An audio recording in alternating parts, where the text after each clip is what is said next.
High friend मु संतोष स्वागत करुच्ची आपको स्टडी विथ संतोष चैनल को। देखो ओटीटी परीक्षा घुंची जाइए आउ थे पुणी आमर घुंचला ओटीटी परीक्षा कौन पर घुंचला ना board of secondary education Odisha Cuttack तरफ न्यूज टी माने नोटिस टी आसारची ओडिशा टीचर एलिजिबिलिटी टेस्ट माने ओटीटी 2024 रो नोटिफिकेशन नंबर 769 ओटीटी डेट हूँ आज डेट 24/7/2024 रो in continuation to this office notification of etiki OTT dated 21/06/2024 it is for information of all concerned that the Odisha teacher eligibility test OTT 2024 for both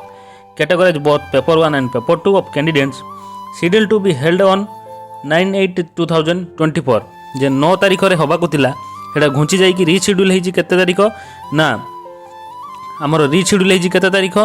ना 17/8/2024 due to some अनएवोइडेबल circumstances. तेणु कौन है ना